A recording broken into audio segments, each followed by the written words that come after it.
udumo uNkulunkulu weliphezulu nokuthula emhlabeni kubantu abathokozelwa nguye uJesu Kristu inkosi. uJesu Kristu inkosi. Angithobeke ngibingelele singiyalingeka ukuthi ake ngichazele indaba kaJesu Kristu inkosi. Kodwa ake ngiqale ngibingelele ngiyithoba kakhulu kubefundisi bendawo baba ushabalala ngiyabonga ngiyathobeka Nkosi yami ukwethulwa ngendlela ongethule ngayo inkonyane ethula isisinga isizathu esidala lokho ukuthi ngiyibongo lekitshela ngakho-ke yonke into ekhulunywayo kimi kahle kahle ayikhulunywa kimi ikhulunywa kulowo ngibele mawukhumbula uJesu ezongena eJerusalema wathumela abafundi balanda ithole lembongolo lithi izwi lenkosi balindlalela ingubo lithi izwi lenkosi balembathisa ingubo bedlala amasuku phansi ngiyacabanga ivele umphezulu kakhudlwana badlala amasuku phansi ngithi-ke mina babengandlaleli ithole futhi babengambathisi ilonda kodwa babenzela ugibele ngakho-ke lokhu sekukhulunyiwe-ke ngami cha kushiwo mina ngimbongolo nje kushiwo kulo mgibele ngeshwa-ke ngesisikhathi animboni bese ngigcina nezakini phela yiyo lento esilimazayo befundisi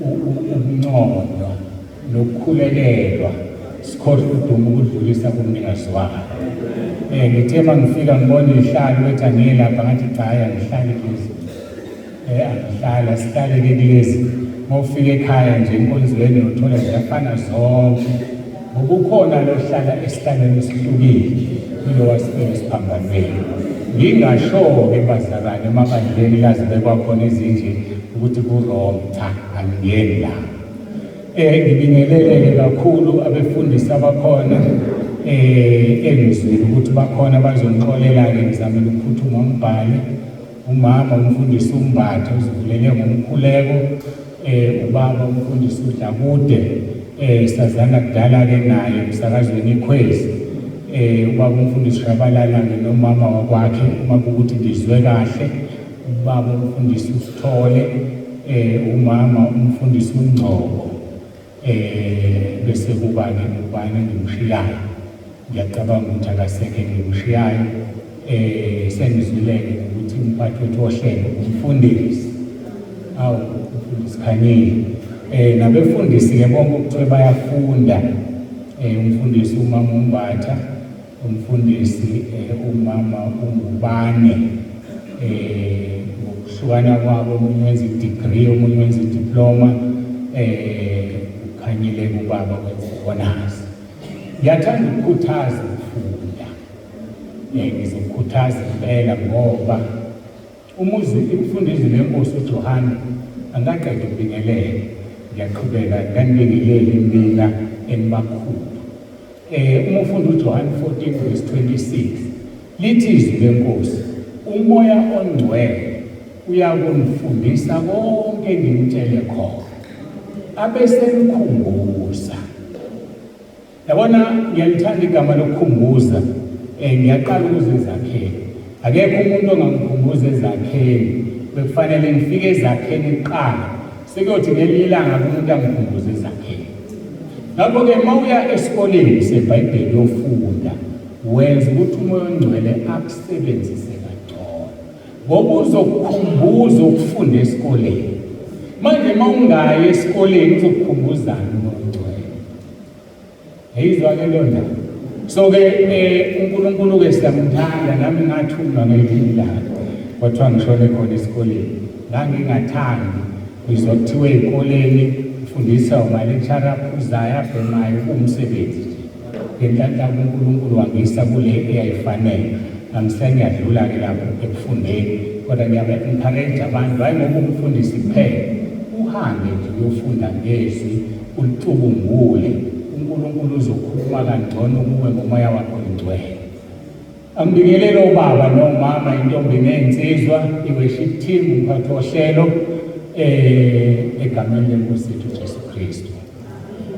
Imina-ke mbakhulu kunalapho engiqaleni. Uma uya ehhotela uyothenga noma e-restaurant, ufike uhlale phansi uze-waiter kuwe azothi ngingakusiza ngani, bese uyamtshela ahambeke ayoqoqa lokho okufunayo. Mayesekuqoqile-ke abuye akunikeze, unelungelo lokuthi akukhona ebengikufuna lokho, ubuyisele emuva.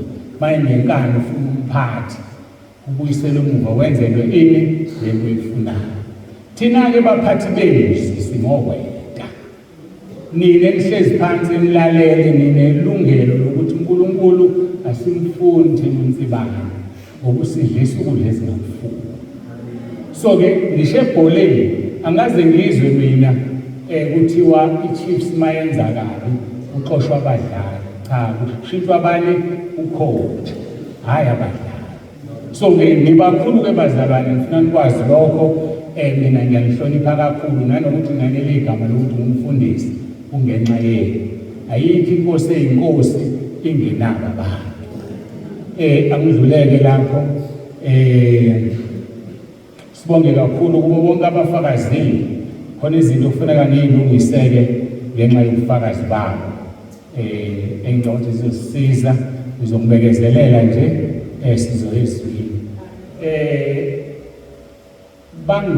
Ngicela ukubona abasekhaya lethu bazongizwa ukuthi baphakamise izandla. Bakhona abangena. Okay, kulungile-ke, ngiyabonga. Kukhulunywe ngegroup la, noma mhlawumbe kuze nimazi babonsibande ngifuna ngihlehle nge-2010, kodwa ngizozama ukunqamula ngezinto ngoba kusemqoka ukuthi nimazi umuntu ome phambi kwenu. Abanye baqhamuke sebemuze khwezinje abamazi. Ngikhule ngizalwa abazali, ubaba nomama bengabefundisi. Njengengane zonke ngakhula ngaphuma phansi kwesandla sabo, ubaba washona ngimncane, ngazenzela-ke zonke izinto. Nokho-ke uNkulunkulu wangelusa ngiphuzana bema, kodwa konke okunye ngikhule ngakho ngakwenza. Kuthe-ke sengisebenza uNkulunkulu kanti ungenzela umusa, engiphakamise kakhulu emsebenzini, ngicela ukungangeni ngoba ngiyaphuthuma. uNkulunkulu enenzela umusa ngokungibusisa emsebenzini, kodwa kwahamba nganomkhuleko ukuthi Nkosi ngenza ibumba esandleni sakho. Uqalela umkhuleko ngo-2006, ngo-2007 basho ukungixosha emsebenzini, ngadisiplinwa, ngithema ngibona ngibaleka ukuxoshwa ngabele ngathatha i-early retirement iminyaka yesivumo ngayeka, kanti uNkulunkulu uphendula umkhuleko engithe Nkosi ngenza ibumba esandleni sakho. Ku-2009 the ngo-2010 wakhuluma nami ebusuku, ngabizwa yizwi ngingakholwa. Ngesonto ngangifunda iphephandaba ngingaya ebandleni, lathi ngakhele ibandla lami ungagijimisa imali ngegama lami mina Jesu. Bangitshela izinto eziwu-4, ngicela ukungayi kuzona ngoba ngiyaphuthuma. Hhayi-ke ngavuka lapho-ke ngingazi kufuneka ngenze njani. Ngizoyi-fast forward futhi ngawuqala umsebenzi ngo-2011. Ngakhuleka-ke uNkulunkulu wangisiza ngoba ngangine-background yokukholwa. Ngaphomba ukuqala umsebenzi ngangena i-fasting ka-14 days. Ngathi osukwini lika-6 wakhuluma, ngenhlanhla-ke ukhuluma nami nge-voice, yakhuluma ngami ngezwi, word of God, yakhuluma futhi nge-voice. Wathi uzohamba, ngizokutshela uhamba nini, uhlala 14 days la ngoba mkhulu umsebenzi wenza. Ngafonela unkosikazi ngamtshela la ngangihlezi khona nembala kuthe ekuseni ngosuku ka-7 kwathiwa-ke kusasa uzophepha uhambe ubuyele emuva ukuzokukhulekela sengikunikile. Ayike kwadlula-ke bengizama i-background ukuthi ukuqala kwami ngomsebenzi ngaqala nge-fasting. Ngingelusobo umuntu esengishilo ngangakhonza indaba. Kwafika-ke isikhathi la kufanele sakhonza nabazalwane bangifuna igama lebandla. Ngaxa ukuthi ngizothini, ngakhumbula ukuthi kuyakhuleka. Ngazila 3 days, usuku lwesithathu wanginika uNkulunkulu igama lebandla, iZakheni chapter 2 verse 2 kuya 3. Kwafona omunye umzalwane nje wanginika amavesi awu-4 ngathi mangithi ngiyaliqala ngiyalifunda ivesi yokuqala izathu verse 2 kuya 3 kwavele kwanezwi elikhulu phezu kwami elingifundelayo lithe lingakaliqedi lathi nanto igama lebandla othi uyakufuna entabeni yendlu kaJehova kuyabonelela igama lebandla uNkulunkulu angibeke kulona wayesethi-ke uma uthanda unga-eda uthi kuyabonelela uthathe laphaya kuGenesis 22 verse 14 ngesikhathi u-Abraham yonikela ngendodana yakhe ngakuthanda-ke kusentabeni yendlu kaJehova kuyabonelela igama lebandla ngidluleke ngifast forward ngizongena ku-2020 kuvalwa izwi uNkulunkulu-ke wakhuluma wathi njengoba livala izwi lingasezushumayela shumayela ku-WhatsApp usiza abazalwane lungapholi uthando ngaqala igroup ngivule ngo-2026 March ngashumayela kubazalwane engibaziyo bebandla babe u-30 ababe no-WhatsApp mina ngangenayo i-WhatsApp kahle kahle ngangimelene no-WhatsApp ngithi into engcolile le into e-social media ngangenawo ngawuqala ngaleso sikhathi kuba kusho uNkulunkulu babe u-30 sengishilo ku-26 March 2020 kuvalwe izwi kuphela unyaka 26 March 2021 babe u-750 befakana emagrupini ababhilonga kuwona belalelisana Inkonzo athi ngifake ngesathi kuphela unyaka wesibili wawuphindwe kabili u-750 babe 1,600 it was 2022 ngoMarch 26 kutheke ngoMarch 26 2023 babe u-4,400 njengamanje ngesibheke kuMarch 26 bawu-6,200 so-ke bayakhula-ke angazi babhekele kodwa yonke into engiyibongayo ngoNkulunkulu ukuthi uma ngikhulekela umuntu uyangihlonipha akwenze lokho engisukwenzile ngoba inkinga enkulu bazalwane siyakhuleka asiphenduki isihloko senkonzo yanamhlanje ngeleso sengizithole sengingena kuso umkhuleko ukuthi kufanele wenze njani ukuze umkhuleko wakho uphenduke so-ke ngesikhathi-ke sengiqala igroup ngangingakayiqali ngangingalento yokuthi uma ngiphendula ucingo ngithi uJesu Kristu uyinkosi uJesu Kristu uyinkosi bayibeka nje uNkulunkulu kimi isezwini uPhilip chapter 2 verse 11 mawuqala-ke laphaya kuverse 9 lithi unikeziwe igama eliphezulu wonke amagama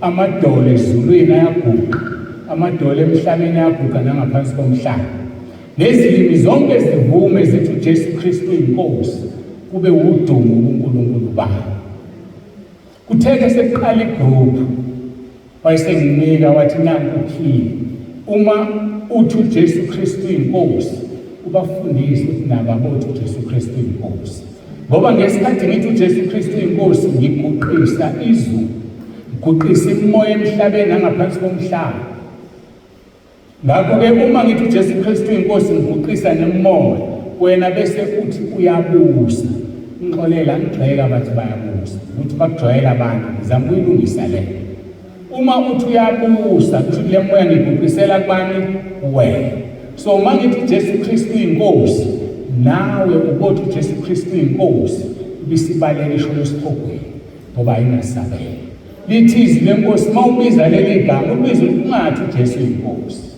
ungathi uKristu uyinkosi uthi uJesu Kristu uyinkosi yazi wenzani mawenze njalo uvula izulu iselele sisavula izulu ngokuthi uJesu Kristu uyinkosi uzothi omunye kanjani ngixolele kufanele ngimfundise kuqala kungakafiki la ngiyakhona uNkulunkulu ngiphe inkonzo yokufundisa zazimbili zelelesi zilene esiphambanweni sithe esinye uJesu umungu uKristu awehlingana esiphambanweni usehlise nathi na akaphendulanga uJesu waphendula esinye sathi awazi ukuthi silathina ngenxa yobubi bethu na lona kazange onelutho sasesithi Jesu uzungikhumbule embusweni wakho ungasho yini wena mawuboshiwe usejele nibathathu ukwazi ukubona omunye wenu inkosi samvuma masithi Jesu ngikhumbule embusweni wakho akekho umuntu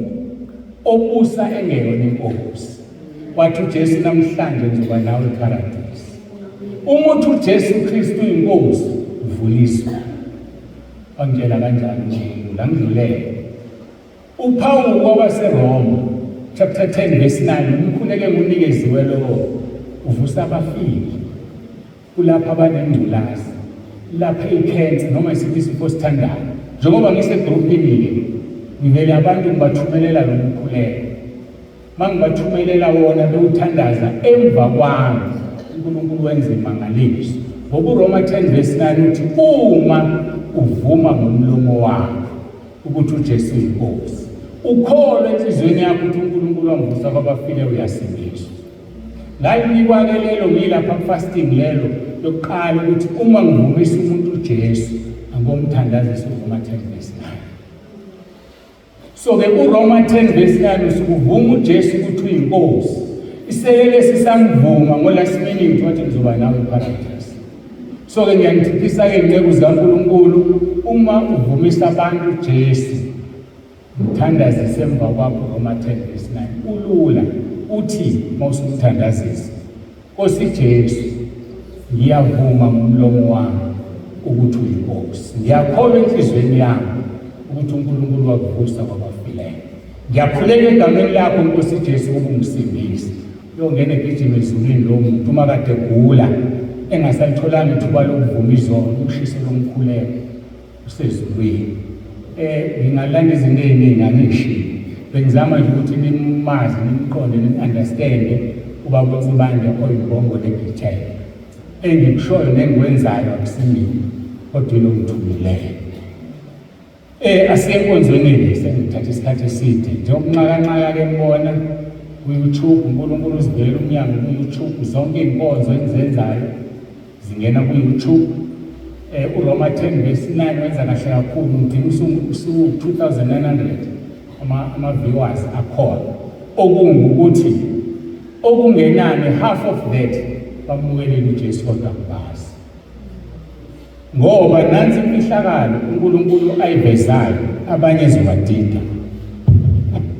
Izwi lenkosi libhalwe 1,500 years ago. Mawulifunda namhlanje wasolifunda nje lizokuhlaba kodwa labhalwa 1,500 years ago ababhala behlukene liphefumulela uNkulunkulu ngomoya wakhe ogcwele. So uNkulunkulu ngifundisa ukuthi mangithandaza angofaka izwi lakhe emkhulekweni. Lo mkhuleko uyaphila ualive. Ngisho ngingafa namhlanje abayosho uRoma 10 emva kwami bayosindiswa bangene ezulwini. Njengokuba uPaul bafa ababhali iBhayibheli behola umoya kaNkulunkulu sishumayela bona noJohane nabo bonke isindiso siyekhaya ezulwini. Nansi imfihlo la ikhona befundisi bami. Funda ukuthi mawuthandaza ukhothizwi. Mawukhotizwi uqedile ugula uyasinda uyathanda kathanda. Madimoni akhe ulabaleka uyathanda wathanda. So yizwi igroup kaNkulunkulu masethi ngiqale wathi ngibize ukuthi ikhaya lezwi. So ke mawuzokhulunywa ngekhaya lezwi ukhulunywa ngegroup ephansi kwasentabeni endlu kaJehova kuyabonelela. Kule group khona amabandla ahlukene. So angilenzi iphutha ngishumayela ibandla. Njengila bengichazela ukuthi ngubani ngishumayela ibandla engibizwe kulo kodwa ngishumayela ibandla leNkosi uJesu ezikuyilana. Kunabafundisi aba-over 600 ekhaya lezwi. Zonke inhlobo archbishop, ababishop, abapostoli, lonke uhlobo ongasicabanga. Kunamabandla ahlukene abanye bafundisi bangene namabandla abo. Ngoba into esiyenzayo ekhaya lezwi uNkulunkulu ngipha inkonzo yokufundisa kuphela. Ngiyafundisa manje iningi lethu siyashumayela. Ukushumayela ke ngikufanisa nani nokuthi mawuhambe uyotheza. Uyahamba uyotheza izinkulu ubuye uzifake ekhaya sefanele ubazi. Uphinde utheze mase zisebaleni egcekeni utheza nenze. So masishumayeza abazalwane sebengaphakathi siyabatheza. Kufanele abazalwane sibafundise ukuthi uNkulunkulu ukhonzwa kanjani. Yini okufanele bayenze ukuze bangene ezulwini. Yileyo nkonzo kanginikeze yona edala ukuthi kugcwala abantu ngalendlela 6,200 kwevili ngisho nje ifika estraight eyiqiniso. Ngiyambonga uNkulunkulu nokho unenhloso yakhe ukuthi indaba angibiza sengimdala kodwa ke ngeke ngikusole unezathu zakhe. Ngicabanga ukuthi-ke ngiqedile ngoba kuthi bani mhlawumbe ukugcina ningaphathekanga uma nisibona siguqa sikhuleka mangaphazama uJuly 2022 ngisazi kahle lapho uNkulunkulu wasithela ukuthi kufuneka uma sikhuleka njengebandla siguqa ngoba noma ikuphi uma ufunda ezweni uJesu mayithandaza wayiguqa eguqela uyise. Singobani thina esingamguqeli uyise na? Singobani? Uma-ke igama lethu Jesu Kristu liguqisa amadolo, lizowaguqisa kanjani amadolo wena ungafuni ukuguqa? Uzoguqisa amanye wena ungafuni? Ngeke aguqa amadimoni. Aqale wena uguqe nawo azoguqa. Hhayi-ke ngicabanga ukuthi sengikhulumile indaba ecishe ibhaleke ukuthi uba uNsibani ubani. Ngenxa yokuthi-ke sila kune-team eyangithintayo sahlela lolu suku nayo ngcono ngiyisho inamba yami ngoba ngazi uma ngiyayazi noma inamba ka-WhatsApp mhlawumbe khona umuntu ozothanda ukungena egruphini. Uma ungena egruphini ngicela izinto eziwu-4 kuphela: igama lakho, isibongo sakho, indawo ohlala kuyo, WhatsApp number. Kule group asingeni ngey'namba sengathi singabantu abangenamagama. Ngena ngegama lakho, isibongo sakho, bese kuzoba indawo ohlala kuyo, WhatsApp number. Ngiyafisa ukuthi abathandayo ungathemba seniredi namapeni abathandayo noma nizoyibamba phike angazi 063 inamba 775 angiphinde ngiyaxolisa 063 7755 162 063 7755 162. Uyangena nje wamukelwe ube ingxenye zonke insuku uthola inkonzo. Njalo ntambama ngifaka ubufakazi kuke beqe kuze ko-21. So ngingakuthiphisa ngoba abaningi yabashaya amadata kulalela ubufakazi ngoba kusemqoka kunentshumayelo ubufakazela izwi ukuthi uyakudilitha ocabanga ukuthi ngeke uyifune ukuze ifoni yakhe ingasheshi igcwale. Ngoba abantu abaningi baxoshwa ubufakazi kanti bona busemqoka. Ngegruphu ngicabanga ukuthi sengikushilo konke abathandayo ukuba segruphini. Ma usegruphini awukho ebandleni, ukhonze ebandleni lakho, angudilizi mabandla, siyafundisana. La ngisho kunabafundisi abawu-600 akubaphethe, banamabandla abo, baney'khundla zabo. Phela ukuthi uyedwa umuntu oshumayelayo yilo wathi uNkulunkulu akavula igrupu. So bayabekezela, bakhona-ke abangathanda athi umuntu nami ngifuna ukushumayela. Siphela uma uthanda ukushumayela mntaka baba vule yakhe igrupu le kube kwemile. Manje-ke asifuni ukudida abazalwane ngoba kugcina sebengasazi ukuthi bafunani. Angidlulele sizoya ezweni lenkosi. Sizokhuluma ngoLuka chapter 11. KuLuka chapter 11 ngomhla ka-1 January bese ngizokhuluma ulimi engizoluzwa nonke. Asikhulumi indaba ye-fasting kodwa ngikhuluma nge-fasting. Fasting ka 21 days negroup yonke labantu over 6,000. So mase fasting ke uNkulunkulu ba nezinto asinika zona esisikhulekelayo. Okunye ke kweke sikukhulekele ukuthi ngifundise ngokukhuleka. So ke upart 6 inkonzo yanamhlanje usukela kuqaliwe yebo kuyaphazamiseka ngibe ngombhabhatiso upart 6 kodwa ngizozama ukuthi ningalahleki ukuba nazi ngithole kancane okusele ngoba ngifundisa ngokukhuleka. Ukukhuleka-ke kesemqoka uthi uJesu ngelinye ilanga John chapter 4 ukhuluma nowesifazane waseSamariya. Uthi owesifazane waseSamariya nina nikhuleka eJerusalema kubanga lokho ukukhuleka. Uthi uJesu siyeza isikhathi sesifikile ukuthi abakhulekayo bakhuleka ngeqiniso langomoya bakhuleka kuBaba ngokuba bongumoya. Iningi lethu-ke bazalwane sivume nje siyathandaza asiphendulwa yindaba singaphendulwa. Ngimkhumbula uJesu umhlengi, ngimkhumbula malanga sengikhuleka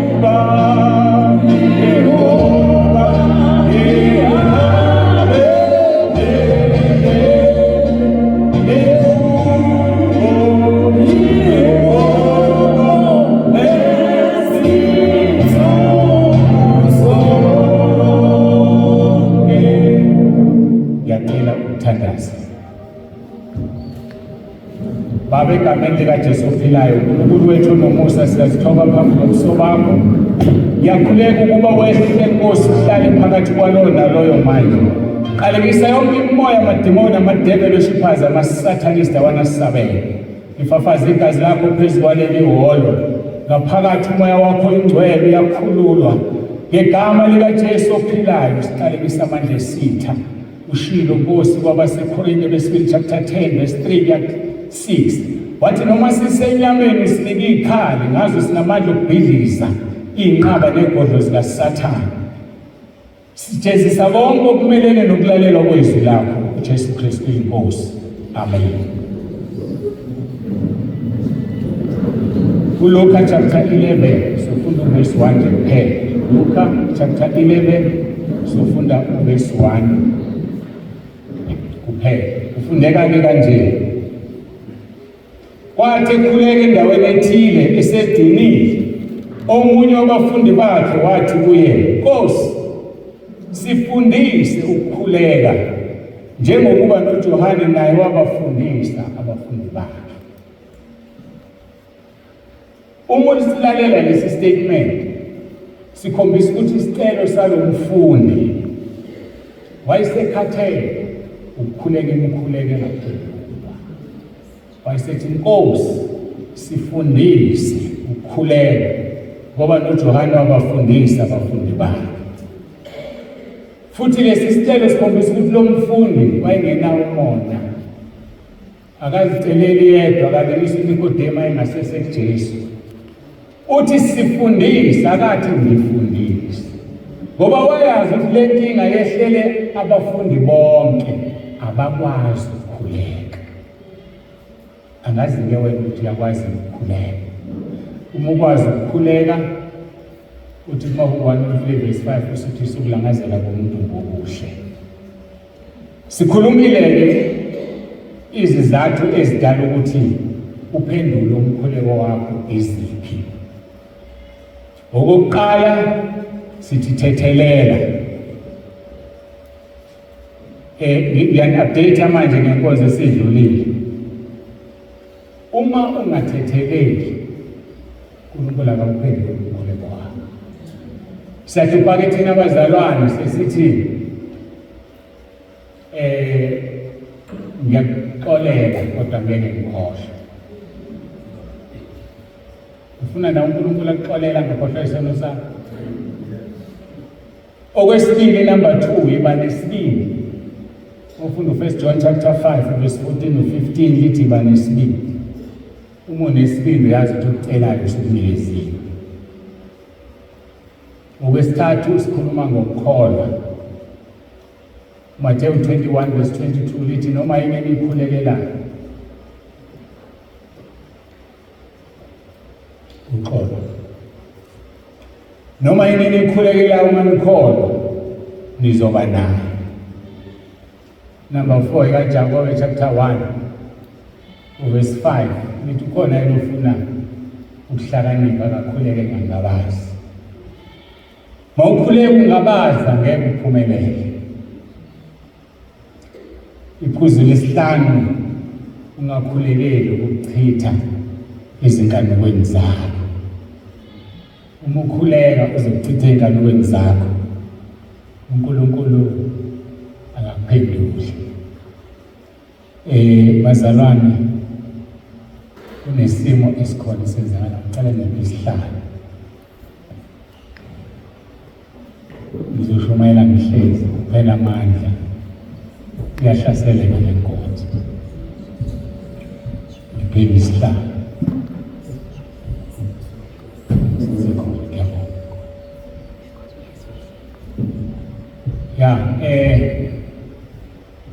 kusukela iqalile leli sonto uSathane ehlasela lenkonzo kakhulu. Ehlasela lenkonzo kakhulu. Ngiyaxolisa-ke abangasangiboni. Ngithemba ividiyo si-adjustiwe. Usuyi-adjustile ividiyo mama. Sekhohliwe.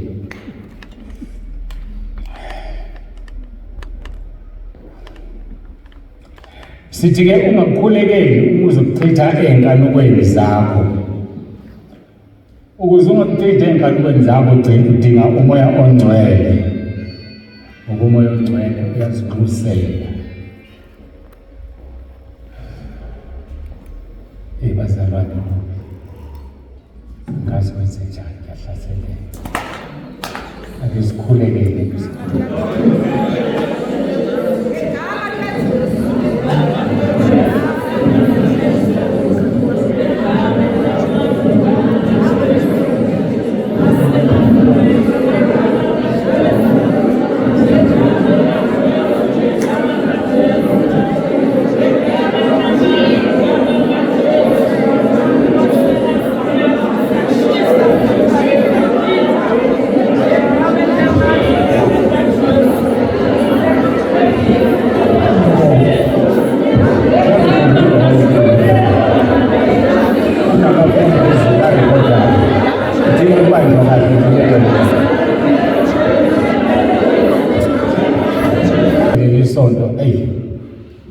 Akuzi kahle kodwa ngiyabonga ngisizwa kuyo umama ongisiza eduze. Bengade ngikhuluma-ke ngey'nkonzo esidlule kuzona ukuthi uma ukhuleka kufanele uthethelele. Ngiba nesibindi, kholwa, ungangabazi, ungakhulekeli ukuchitha ezinganukweni zakho. Ukuze-ke ungakuchitha ey'nganukweni zakho, udinga umoya ongcwele. Uma ubuka indaba kaHana, uHana lithi izwi leNkosi nomkhwenyana wakhe babekhuphukela eShilo iminyaka ngeminyaka, isizalo sikaHana sasivaliwe. Ngesikhathi bekhuphuka, kusobala ukuthi uHana wayemkhulekela umntwana emfuna, kodwa uNkulunkulu akazange amphendule. Kwaze kwafika umnyaka lapho athi, Nkosi, ngipha umntwana, uma unginika yena ngizombuyisela kuwena. Okungukuthi akamchithi kuphi ey'nkanukweni zakhe. Akasenandaba ukuthi unomntwana ugijima ebaleni egcekeni uyamthuma, kodwa usefuna ukubizwa nje ngokuthi unengane, kodwa ngibuyisele uNkulunkulu. Ezinye zezinto ezithatha uNkulunkulu engasiphenduli, siyacela ngokuzibuza le nto engiyicelayo, what is in it for God? uNkulunkulu uzotholani yena kulento? Ngoba uma engezuthola lutho, kusho ukuthi uzokuchitha ey'nkanukweni zakho uNkulunkulu ngeke akunike. Abanye bayakhuleka, ngiyalinganisa, athi Nkosi ngipha imoto, ngifuna ukuthatha abazalwane basenkonzweni ngibambe lift. Ithi ngafika imoto akasabagibelisi, babethi sicela ilift, athi khona la kuzodlula khona. Mayisifa le moto usekhohliwe ukuthi ayisawenza umsebenzi, acela kuNkulunkulu wathi uzoyenza khona. So uNkulunkulu uthi ungasenzi sethembiso uma ungezusifeza. Sikhuluma ngezinto ezidatha umkhuleko ungaphenduli. Yingakho uNkulunkulu esinikeze umoya wakhe ongcwele. Ngoba umoya ongcwele baseRoma chapter 8 verse 26 to 27 uthi ngokunjalo nomoya uyasisiza ebuthakathakeni bethu ngokufaneleyo, ngoba asikwazi singakucela. Umoya uqobo usikhulumela ngokububula okungena kuphimisela. Verse 27, kepha yena ohlola izinhliziyo uyakwazi ukuqondwa ngumoya ngokuba ukhulumela abangcwele ngokwentando kaNkulunkulu. Umzalwane mayingenayo umoya ongcwele kukhona ukuthi umkhuleko uphendulwe. Udinga umoya ongcwele ngoba umoya ongcwele uyena uzokukhulumela, uyakwazi ukudingayo, akazukufuna futhi wena ongakudingi. Lithi izwi leNkosi umoya ongcwele uyahlolisisa okudinga umoya ekhulumela abangcwele. Inkinga yethu-ke simxosha umoya ongcwele ngokungamlaleli. Umoya ongcwele akaxoshwa yisono. Abantu abaningi bathi umoya ongcwele uxoshwa yisono, akaxoshwa yisono umoya ongcwele. Umoya ongcwele uxoshwa into eyodwa, ungamlaleli. Ngoba uma uqala ungamlaleli, uphinda kabili, okwesithathu uyahamba. Ake ngenze i-example, sithi nansi insizwa ibona intokazi, bisithi awuthi ngifuna inamba yale ngane, athi umoya ongcwele ungakwenzi lokho, iqhubeke yona. Ngesikhathi uqhubeka uyakhona phinda athi musuyifuna le namba. Ngesikhathi uqala uyifuna umoya ongcwele dala emlilo akasekho, Yikho ngithi akaxoshwa isono ngesikhathi uqala wona usuke kudala ehambile. Uxoshwa kungalaleli. Usiyaqala uyakhuleka uNkulunkulu akaphenduli. Ngesikhathi ke ngaphenduli ke kuthina befundisi. Thina befundisi uNkulunkulu uyasihlonipha ephendula imikhuleko yethu. Kodwa mase sisukile kuye uyakhuleka kusenzeki. Sebeyaqala abazalwane umfundisi uthile enganidumile nje kwenzekani nawe ubonke ngiyahlazeka. Bese siyaphi enyangeni kwamhlabi yalengane sesiyothwala. Vele uMongcwele kudala ehambile. Uhanjiswe ukuthi singani asimlaleli. Lalela umoya ongcwele. Lithi izwi leNkosi lapho kuJohn 14, umoya ongcwele uzohlala kini kuze kube phakade. Umulalela leli gama ukuthi umoya ongcwele uzohlala kuze kube phakade. Ake ngibuye kancane ngize la. Niyayibona lensimbi kuthiwa uyibuthi. Ayikwazi ukuthi insimbi engabutheki. Ibuthi insimbi enjani ebuthekayo. uNkulunkulu ebuye ezohlwitha ibandla. Mawufunda uKolose chapter 3 uverse 3 lithi ngokuba nafa ukuphila kwenu kufihlwe noKristu kuNkulunkulu. So uma ufile maqondana nesono, your life is hidden in Christ and Christ is with the Father. Ngesikhathi ukuphila kwakho kufihlile kuthi makwenzeka izinto emhlabeni bethi abantu hawo ushonile inkosikazi kodwa ubukeka eqinile. No, akekho la. UKristu ufihliwe ukuphila kwakhe. Athi umpostoli Paul, ukuphila engiphilayo ngiphila ngokukholwa ngoba mina ngifile maqondana neso. So ukuphila kwakho kufihlile uhlala kuKristu. Izinto mazenzeke emhlabeni azikuthini kuhamba ubaba wekhaya bathi abezehlaba zila yenza lokho uthi cha ngizokwenza bathi uzovelelwa lokho nalokho ngeke kungivelele ngoba mina angikho la. Ukuphila kwami kufihlwe noKristu kuNkulunkulu. So ngesikhathi ukuphila kwakho kufihliweke kwenzakalani emzimbeni? Umoya ongcwele okhiphayo umzimba. Umoya ongcwele uhleze emzimbeni. Wena usekho uNkulunkulu wenza kuthandayo ngomzimba wakho ngoba wena usekho kuwona. So uma ibandla selizohlwitha ubuya noJesu wena uzozihlwitha wena ngoba ukho kuwe khona umoya ongcwele lapha. So ukuze uhlwitheke umoya ongcwele ophila kuwe iyona insimbi uyibuthe kuwe ezokwenza uphakame ngoba umoya ongcwele akahlangani nesono. Uma ebuya uJesu elanda ibandla ufihlwe kuye uzolanda wena kuhlezi umoya ongcwele emzimbeni wakho uzohlwitheka kalula. So ubungcwele obufunakalayo sihlukane nesono. Umlaleli umoya kaNkulunkulu, umlaleli umoya ongcwele. Ngifuna ukuthinta imisebenzi kamoya ongcwele ngoba kusemqoka ukuthi simazi simqonde umoya ongcwele. Umoya ongcwele kokuqala sesizwile ukuthi uyasisiza, uyasibubulela. Yini umsebenzi womsizi? Yini umsebenzi womsizi? Umsizi uyakulekelela la ungakwazi ukwenza khona izinto kodwa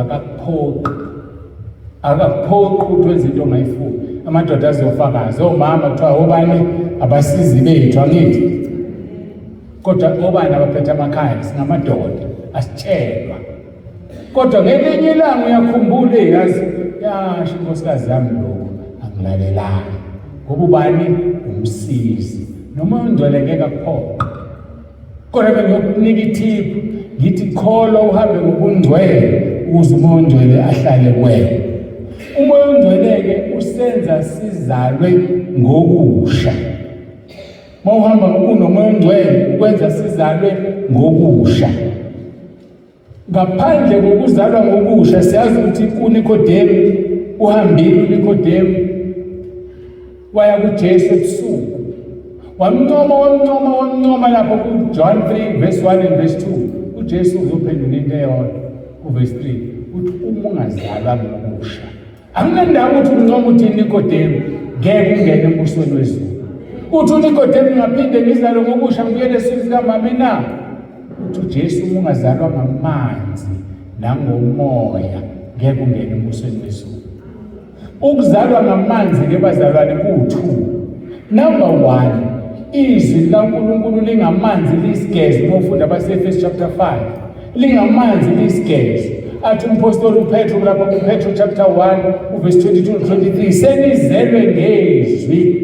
Senizelwe ngezwi eliphilileyo eliyimbewu kaNkulunkulu. So umzalwana akazalwe ngezwi, uhlatshwe yizwi. Sihlushwa abazalwana abangahlatshiwe yizwi, abeze ekholweni ngoba befuna 1, 2, 3.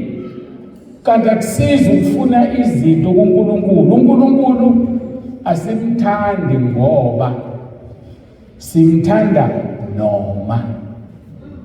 noma ngabe isimo sinjani, he is still God. Noma ngabe ngishonelwe, noma ngihlukumezekile, noma ngishayiwe, noma ngidlwenguliwe, usenguNkulunkulu. He was there, ubonile kwenzeka. Mnikeze lolo dumo lwakhe uzombona kusebenzeka. Kodwa abantu abakholwa ngoba uNkulunkulu ebenzela 1, 2, 3, mayisemile ngabenzeli bafulathela babheke emuva. Guess what? Umoya ongcwele kuba isitha sakho. Mawufunda uIsaiah 63 verse 10, lithi izwi lenkosi abantwana bakwa-Israyeli bamhlubuka umoya ongcwele, waphenduka isitha sabo.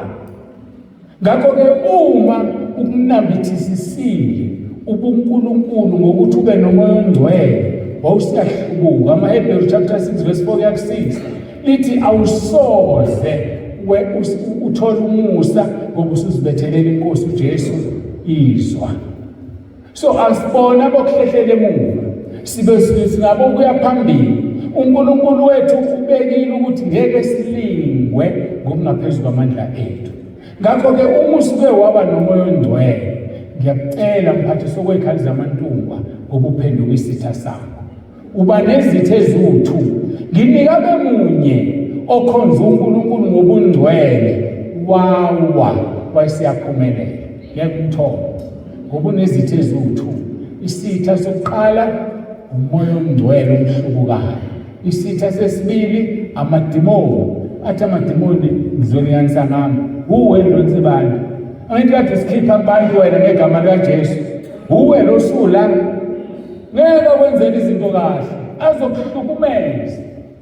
Kanti nomoya ongcwele isitha sakhe, uzohlupheka kabili emhlabeni, uhlupheke kuleli nakwelizayo.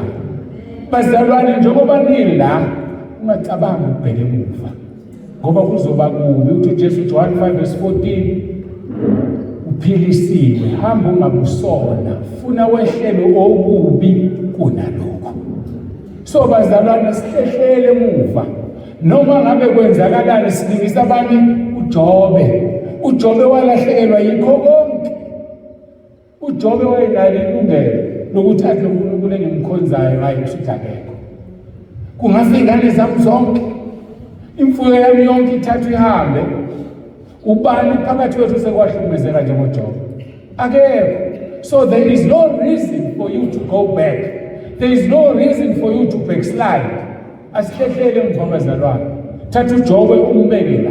Izinto ezenzeke kuyena zinkulu ngendlela emangalisayo, kodwa akazange ahlehlele emuva. Wabelesele esegule namathumba. Uthini uPawulu? Lento nami ngisho njengamanje.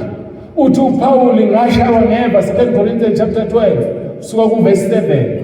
Ingelosi kaSathane yangibula ngeva. Ngakhuleka kathatha enkosini ngithi ayisuse. Yathi nginamandla ebuthakathakeni bakho. Nami ngiyambonga uNkulunkulu ngoba njengoba ngikuthakathaka nje lesi sikhathi enamandla kimi. Ngesinye isikhathi siyagula, kanti siguliswa ukuthi uma ungaguli uNkulunkulu yabona uzophakama. Mawusuphakamile bese ngakusebenzisa. So kufanele ube njani? Ugule abese eyaphakama phezulu kwakho. So asimkhonzeni uNkulunkulu, sihambe ngobungcwele ngoba into ayifuna kuthina ufuna ukungcwele. Sikhuluma ke ngokuthi umoya ongcwele wenzani? Uyasikhulumela. Umoya ongcwele usiholela kulo lonke iqiniso. Mawufuna iqiniso iya kumoya ongcwele. Mawufuna iqiniso usumlalele, ungamdabukisi umoya ongcwele. Uthi-ke John 16:13 amazwi kaJesu, kepha nxa esefikile yena umoya weqiniso uza kuniholela kulo lonke iqiniso ngokuba kayikhuluma ngokwakhe, kodwa lokho akuzwayo uyakukhuluma. Ngithi mina uma uNsibane engasakutshela iqiniso ngelinye ilanga umlaleli, lalela umoya ongcwele, lalela izwi. John 7:38 uthi uJesu ukholwa njengokusho kombhalo esiswini sakhe yogogoza imfula amanzi aphilayo. Hayi ukholwa njengokusho kaNsibane, hayi ukholwa njengokusho komuntu. Anginalo izulu, anginaso isihobo, kholwa njengokusho kombhalo. Asiyeke ukuba abazalwane abafundizwe, ngoba sekusesontweni ngesonto uvulele umfundisi. IBhayibheli lilele uthule ekhaya. Alingashoni ilanga ungazange uNkulunkulu kufunani kuwena. Fundizwe, ukholwe njengokusho kwezwi longena ugijima ezulwini. Manje inkinga yethu, hayi sibamba abefundisi la. Ngitshelile-ke kuqala, umfundisi mncane kabi, umfundisi akalutho, wena uthi ezulwini singabelusi. Yazi sihlezi lana elokishini eZakheni, mawuya emakhaya welusini ubani omkhulu? Inkomo zakho nomelusi. Inkomo zakho umelusi ebhede ngixoxa uqashe umuntu. Nathi singabefundisi singabelusi, asilutho. But masimlalela uNkulunkulu umqhele mkhulu ezulwini. Umsebenzi kaMoya oNgcwele uyabika okuzayo.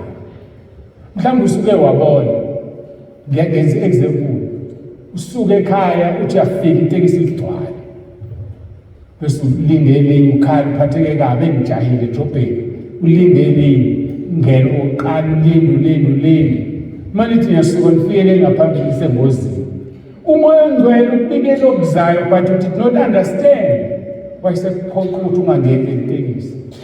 So umuntu onomoya oNgcwele uvikelekile, uyaphepha. Kodwa ukuze umgcine umoya oNgcwele khona kuwe, kufanele wenze njani? Uphile impilo engcwele, uzihlambulule, uvume izono zakho. uNkulunkulu uzombona kusambuleka. Akho umthandazo ozokukhuleka ungaphendulwa kuwona. Umoya oNgcwele uyafundisa. Kade ngisho khona manje ngithi ngizathi ngiqala bengabhilonge ebandleni, ngangibhilonge ndawo lithi ibandla ngangiklema lithi liyangazi, ngoba noma ngazalwa abazali abangumfundisi nomama nobaba, but ngaphuma ngayiphilela impilo yami, washona ubaba, mama washona 2004. uNkulunkulu azongibiza very late. Kodwa yonke into engiyenzayo uNkulunkulu ungiphathisa kwengane. Yabona ingane encane ekhasayo, uma ifuna ukubamba umlilo wenze njani? Uyayikhuza mphenduleni, uyayikhuza ingane efuna ukubamba umlilo? Akufanele uyikhuze. Bamba isandla sayo usondeze emlilweni, uze sifuna ukukhala iyasha bese idedela, ngeke iphinde ngisho ungekho yongena emlilweni. Kodwa make wayikhuza iyawufuna lo mlilo, uma ungekho ifitishile. Ungikhulise kanjalo uNkulunkulu mina. Khumbula ngelinye ilanga ngimisa itende, mhlawumbe nginonyaka owodwa ukufundisini. Uma ngimisa itende ngishumayela, kufika umfundisi engimaziyo bese ngithi mfundisi ngicela usukume ubingelele. Ngingakashumayeli asukuma inwebe njengathi sonke abafowethu siyazinweba. Ngiwusibani mina ngikhulekela abantu abanokuthi basinde, kanti uNkulunkulu akayifuni leyo. Ufuna ukuthi ngiyakhuleka uNkulunkulu aphilise, akumina ophilisayo. Wazinweba ngathi enhlizweni yami, bazothi abazalwane engibamisela itende uNsibane nomoya, mase kufika ongaphezulu kwakhe akafuna sikhulekele. Ngithe mangiqeda ngathi khona ufuna ukukhulekelwa, ngambiza umfundisi. Wasukuma umfundisi wahamba nomama wakwakhe, lolu hlobo oluwisayo wazalwane. Bengibuza into eyodwa ukuthi uJesu wawisabani, yindaba siwisa abantu masibakhulekele. Wahamba ngemuva umama umfundisi wabakhulekela, ngangenze nje ngathandaza ngathi Nkosi ngicela ndaweni noyedwa, ngempela kwangamuntu. Ngakusasa kufika ngamuntu kwalabo abantu abakhulekela. Mangibuza baphi laba na? uthi uyamkhumbula bethe uphethwe iqakala uthi kuthiwa ivuvukele ngakasakwazi ukuhamba. Uyamkhumbula bekukuthi nokuthi kuwest. Hawu, mase ngithi hayi babize ngakusasa babuye busesaqhubeka bakhulekele babuye abakhulekele uNkulunkulu wabaphilisa. Ngathi mangifike ekhaya ngicela ukudiliza itende ngoba ukwenze njalo ngathi mangingena ekamelweni futhi mase ngingenile akuzi umuntu kusho umama kezi wakhuluma izwi elikhulu lathi ungaphinde uma isimvuselele uthi umfundisi akazobingelela ngenze ngamabombe ngifuna ukukufundisa kathi yebo Nkosi ngilalela. Wathi umile phambili ngidobe wena hayi umuntu ngamdedela umuntu akhulekela abantu. Wathi ngisho lento eniyenza onilecture nini eniyenza ubefundisa ukuthi makukhulekela abantu icebo zeNkosi azize khulekela abantu bathi ungayi wena la. Wathi bangako Jesu ngathi wedwa Nkosi bathi ngisho nawo 100 babafundisa ukuyela umuntu mangafuna sindekela sinde. So ke emotweni nigibela nibe u4 ngodriver nonke kodwa nonke niba ngama-passenger udrive uyedwa. So ke umuntu osuke shumayela ningamphazamisi udotshwe yena. Uyena nimdobile at that moment uyena udriver. So mawudedela abantu bezokhulela abantu bazowafaka amadimoni. Wathi mangikhuleka abantu nibaningi anifani phambi kwami. Omunye umfundisi uyawakhipha amadimoni, omunye uyawafaka, omunye awakhipha, omunye awafaka uzongena amadimoni. Ungaphinde nje ukhulekela abantu nabantu. Wathi ngisho umema umfundisi ebandleni lakho mayibiza i-altar call akayibiza aze ayiqeda usukumwe ngoba ngigcobanga ngalelo langa. So uNkulunkulu bafundisi bami uyakhuluma uyasifundisa. Lithi izwi leNkosi umoya ongcwele uyasifundisa lonke iqiniso asikhumbuze. Umoya ongcwele uyaphilisa. Umoya ongcwele uyaphilisa. Lithi izwi leNkosi John 6:63 ngumoya ophilisayo inyama isizilutho amazwi ongakhulumekile angumoya anguphilo. Umoya ongcwele uyasiphilisa bazalwane. Asihlaleni sinomoya ongcwele. Ungafa umzimba lo vele unendawo lapha kwa-Avbop noma umuphi abangcwala suke lapho bawufaka emgodini kodwa umoya uyaphila. Asisebenzele ukuthi umoya makubuya iNkosi uJesu ifithi umoya umuhle, umoya ungcwele, umphefumulo wenza kahle phambi kaNkulunkulu. So ukuze umkhuleko wakho uphendulwe iba umzalwane odiliza udonga liyadilizwa. Mawufunda u-Isaiah 59:1-2 lithi isandla sikaJehova sifinyeziwe ukusindisa nendlebe yakhe ayinzima ukuzwa kodwa ububi obusahlukanisa noNkulunkulu. So umuntu uma enezono angathandaza kusele ekuseni uyoshona ilanga likabaprofethi bakabhali ebahleka uSamuel ethi uSamuel ubani u-Eliya ethi memezani mhlawumbe usalele mhlawumbe usathezukile. Lithi izwi leNkosi baze bazisika khona abantu abadonsa 40 days bekhuleka baphendulwa ngobudonga lwezono. Ziyavunywa izono. Uma ufunda uJobe 42:10 lithi izwi leNkosi noma before 5:10 qala verse 7 uthi uNkulunkulu uJehova kubangani bakhe ngimthukuthelele mina. Ngakho-ke hambani nocela incele yami uJobe imcelela uxolo funa ngenze njengokuthuthela kwami. Thathani inkunzi ezisikhombisane nazo uJobe bayithatha baya kuyena. Mawufunda uverse 10 uNkulunkulu wambuyisela uJobe konke wamlahlelela lapho ekhulekela abangani bakhe. Imfihlakalo yokukhulekela omunye umuntu. Ake siyeke manje ukuyikhulekela.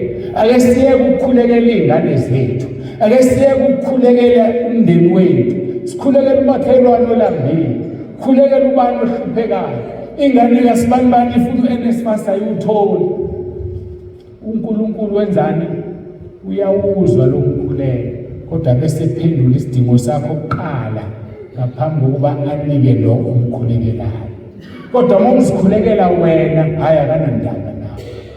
Asifunde ukukhulekelana nabanye, sifunde ukuthandana. Ngeke ngizibuze uzuthi umfundisi webandla thize udlwengulile. Udlwengula kanjani umfundisi kunebandla? Alimkhulekeli ngani? Ngoba phela thina befundisi sisenyameni njengani. Thina silala ubusuku nemini siyamkhulekela yini mina nomkhulekela umfundisi. Athi angibona umfundisi sekuphuzwa ngaye amathini. Umfundisi wasekuthini ukuthi unesibindi. Kufanele wena amahloni ngoba lo mfundisi wenza lento kuba wena umkhulekeli. Asikhulekela belusibethu ngoba nabo abalali basikhulekela. Lithi izwi lenkosi abefundisa ibandla lokuqhele wabo. So umfundisi angakuzonda kanjani ngoba uzongena ngawe ezulwini. Uyakuthanda nawe umthanda. Mkhulekele umlethe kuNkulunkulu nomndeni wakhe ngoba naye ukhulekela yonke nemndeni. uNkulunkulu alisize lihlale kuNkulunkulu lingasuki. uNkulunkulu wethu uthanda, uNkulunkulu wethu uyasithanda. Ngifisa ukuthi sikhuleke abaseRoma 10:9 abathandayo ukukhuleka kanje nami ngimchazile ekuqaleni ukuthi uRoma 10:9 usho ukuthini. Awukhulekwa abantu abayizolo kuphela, awukhulekwa abasindiswe kuphela, ukhulekwa inoma ubani ofuna uvula umnyango wezulu, ukhulekwa inoma ubani othanda ukuvuma uJesu ukuthi uyiNkosi. uJesu ngamvuma ka3, ngamvuma ka20, ngamvuma ka100, usukani kuwena. Ngamanye amagama noma sikhuleka kuRoma 10:9 angibiza bangakholwa kuphela, nongakholwa mayithanda ukuvuma uJesu asikhuleke manje, nokholwa mayithanda ukuvuma uJesu asikhuleke manje. Kube kuya ngami besokhuleka sonke namhlanje uRoma 10:9 ngoba uvula umnyango wezulu. Awazi ukuthi uzofika ekhaya. Kwami mhlawumbe ngizokuthiwa nje wathi gula nje hayi inkosi simlandile. Kodwa ngoba ngivule kuRoma 10:9 uvulile umnyango wezulu. Nawe zivulela umnyango wezulu. Sikhule kuRoma 10:9. Khethe yakho sizosukuma nje bazalwane ngicela sisukume singaguli. Khethe yakho, khethe yakho.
Nkosi Jesu, ngiyavuma ngomlomo wami ukuthi uyiNkosi.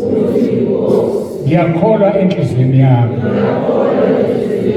ukuthi uNkulunkulu wakuvusa Nkosi Jesu kwabafileyo.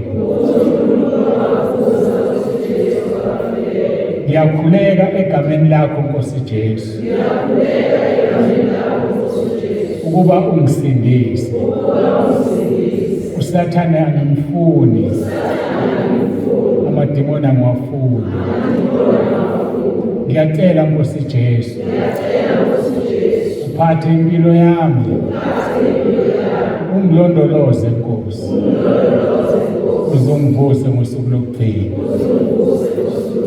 Ngiyabonga egameni lakho Nkosi Jesu.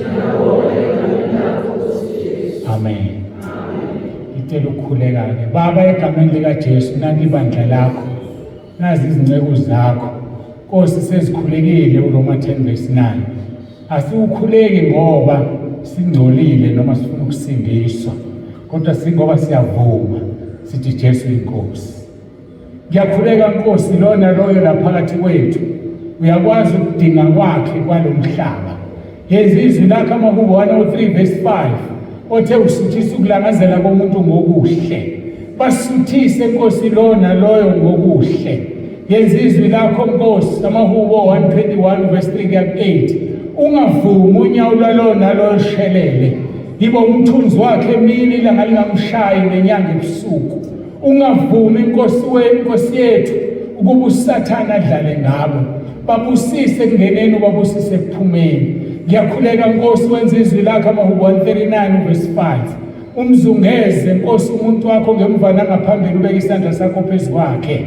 Bazungeze ngesibusiso sakho kakhulu ke Nkosi. Yenza izwi lakho amahubo 125 verse 1 verse 2 uthi abakwethembayo bazofana nentaba yaseSiyoni yona emile engena kuzanyazanyiswa. Ngiyakhuleka Nkosi angabikho umuntu kulaba bantu abalana namhlanje phansi kwaleli holo ozoba nokukholwa kwakho kuzamazamayo kuze kube usuka ngena ngalezulwini. Ushilo ku verse 2 wathi njengoba intaba zihaqe iJerusalema kanjalo abantu bakho uyabahaqa kuze kube phakade. Haqa ilona loyo Nkosi nomndeni wakhe. Abanye bala imindeni yabo isemakhaya kodwa bazizwele isandla sakho Nkosi. Usindiso lwakho lufinyelele kunoma iliphi ilunga lomndeni elingasindisiwe. Ngiyakhuleka ngegama elinamandla likaJesu. Unginikezile igunya Mateyu 18:18 wathi ngibophe emhlabeni iboshwe ezulwini. Ngibophe wonke amandla esitha kule mndeni. Ngifafaza ngegazi lakho amakhaya ngiyawabiyela. Ngithi ngegama elinamandla likaJesu ophilayo. uNkulunkulu wethu bonakalisa amandla akho. Khazimulisa igama lakho ukuba abantu bazi ukuthi wena wethu Jesu wabafela esiphambanweni. Uthonye uNkulunkulu Baba odale izulu nomhlaba. Siyabonga Nkosi ngale nkonzo. Yehlale phezu kwalowo naloyo. Moya wakho ingcwele baqinise uthula kweNkosi yethu Jesu Kristu. Makuwena lo naloyo inkosi zikuye. uJesu Kristu inkosi. Amen. Siyabonga uNkulunkulu abuyisela kumphathi wohlelo.